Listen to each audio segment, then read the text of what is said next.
What is up, YouTube? Most Prime right back at you with yet another video. And it's that time of year again where I give my annual WrestleMania predictions. Now, I know this video is kind of late. Today is the Thursday before WrestleMania, and normally I have them uploaded as the matches are announced. But I wanted to wait till most of, if not all, the matches were announced before the big events. I mean, they could pull something at TakeOver and announce another match for WrestleMania, but I'm not exactly sure. I don't know. But these are all the matches that have been announced as of this last week's airing of Raw and SmackDown. So there is a combined total of 13 matches, 3 pre-show and 10 main card matches, according to Wikipedia here.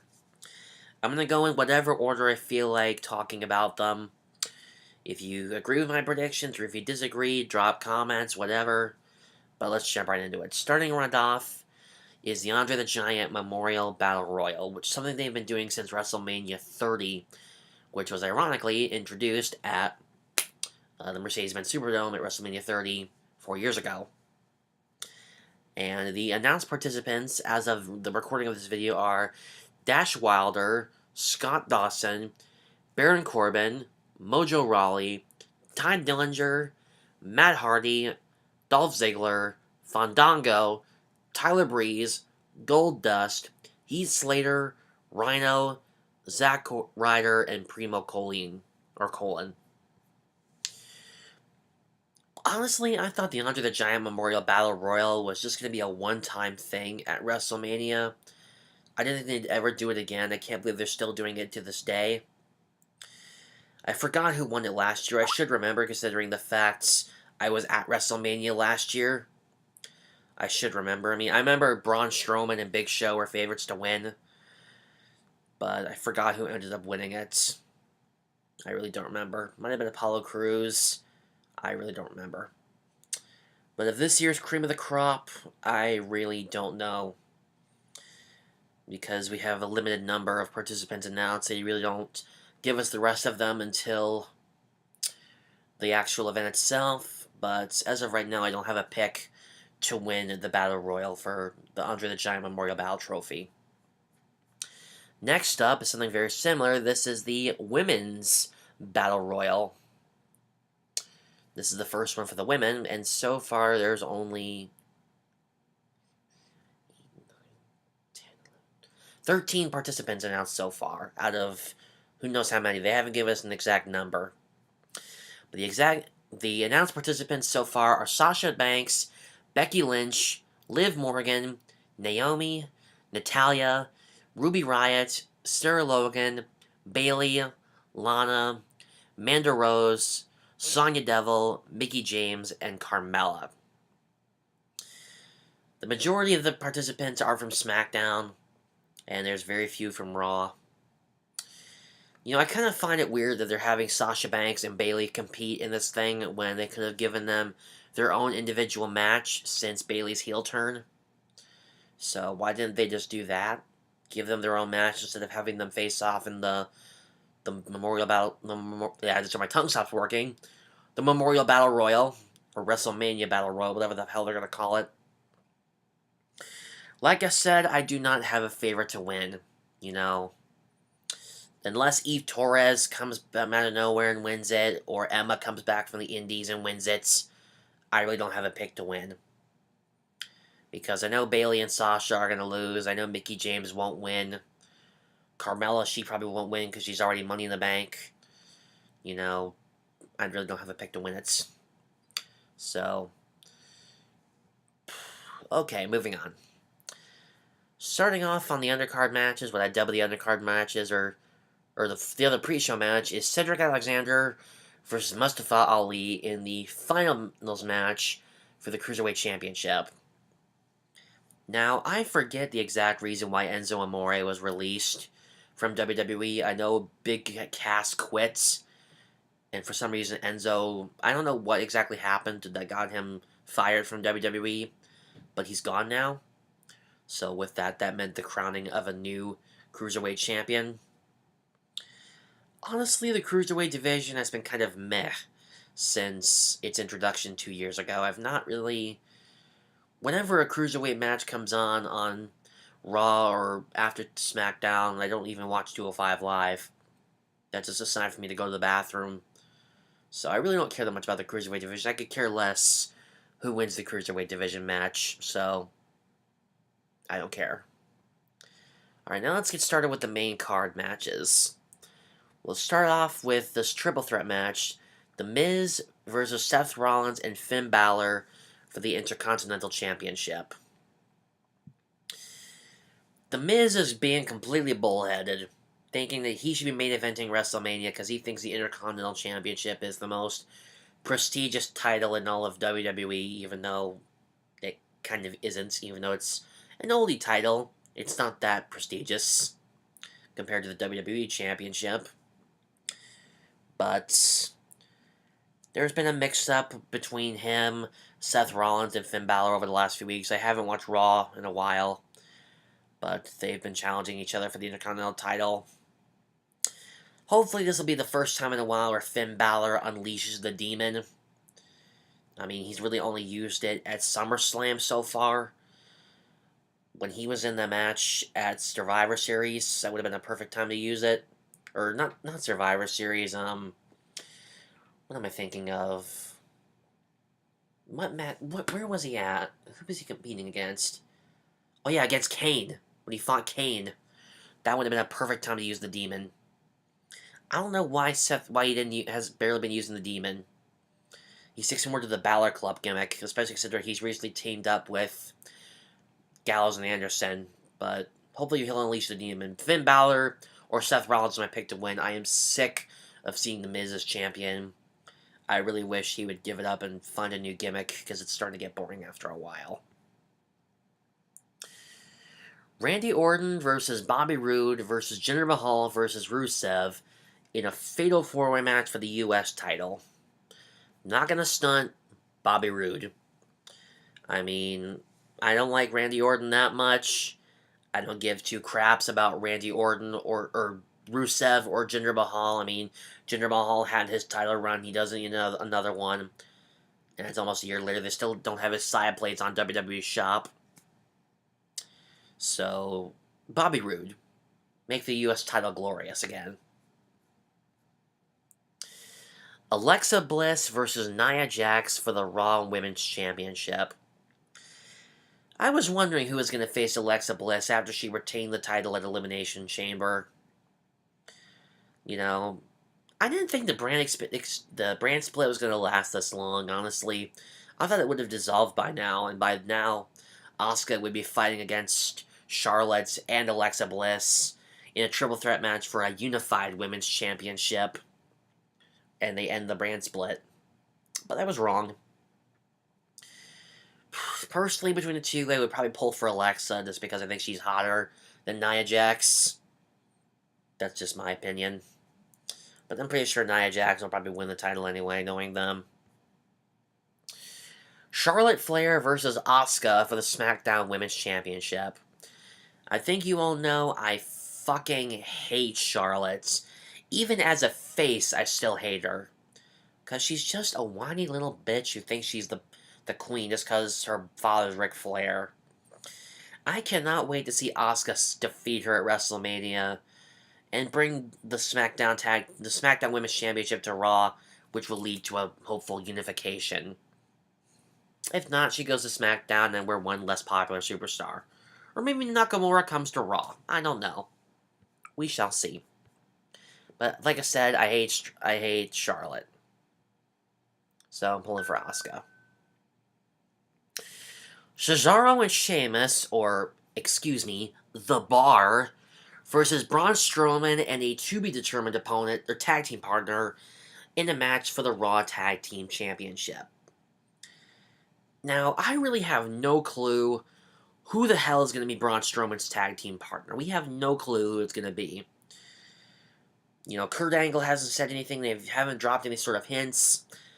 It's probably one of the things where we're just going to have to wait for WrestleMania itself to find out who his tag team partner is going to be. So, some people think his tag team partner could be The Big Show. Some people think it could be Mark Henry. Some people think it might be Kane. There's really no clue of who his tag team partner is going to be. But personally, I don't care about the tag team division right now because there's no tag teams on Raw that I actually care about. Until Dean Ambrose comes back and they reform the Shield, there's no one in the tag team division that I'm even remotely interested in, except for maybe the Balor Club. And they're not even competing for the titles. Speaking of tag team titles, a rematch of the same match we've seen over and over again. The Usos versus the New Day for the SmackDown tag team titles. This is probably going to be one of those matches where I go to the bathroom. Because, as we all know, I fucking hate the New Day. I know you're all going to call me booty. Haters come at me. And I do not like the Usos since they've turned heel. That gimmick has gotten kind of boring over the last few years since they turned heel.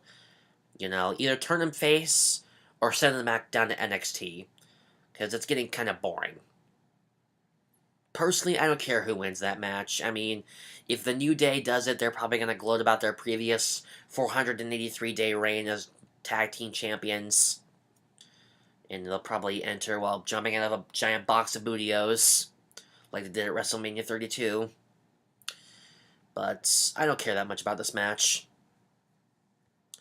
Now let's get on to what I think are going to be some of the main event matches. The first one being Kurt Angle and Miss Rowdy Ronda Rousey versus Triple H and Stephanie McMahon. This is a match that was sort of 3 years in the making. Ever since The Rock and Ronda Rousey confronted Triple H and Stephanie McMahon at WrestleMania 31 in California 3 years ago. We all saw this match coming one day. Of course, we're surprised now that it's Kurt Angle as Ronda Rousey's tag team partner instead of The Rock. But we all knew Triple H and Stephanie McMahon would be returning to the ring eventually. In my honest opinion, there's a few things they could have done to make this a little bit more interesting. The first thing they should have done is have this split up as 2 separate matches. Like, have Kurt Angle versus Triple H in a separate match, and have Ronda Rousey versus Stephanie McMahon in a separate match, and bar each other from ringside. Like, when Ronda and Stephanie McMahon are fighting, Kurt and Triple H are banned from ringside, and when Triple H and Kurt are fighting, bar Stephanie and Ronda from ringside. That would have made it a lot more interesting. And one more thing that would have made this match even more interesting, a career match. Make this a career match. So that way, if they lose, Kurt Angle can finally retire, and Ronda can go back to UFC in time for the rematch between Floyd Mayweather and Conor McGregor, because we all know she's not going to last 1 second in WWE. We think she's going to be a female Brock Lesnar, but trust me, she will not last 1 bit. By the time that SummerSlam rolls around, she'll be on the pre-show. Or she'll be like Brock Lesnar, she'll only be fighting at pay-per-views, the big 4 pay-per-views. We won't see her again till SummerSlam. And she'll probably fight whoever's women's champion for the title, and then she'll disappear. We won't see her again until Survivor Series or the Royal Rumble. So do the right thing. Make this a career match. Have Triple H and Stephanie McMahon win, so that way Kurt Angle can retire from in-ring competition, and we can introduce a new Raw General Manager, and have Ronda get fired, so that way she can go back to UFC.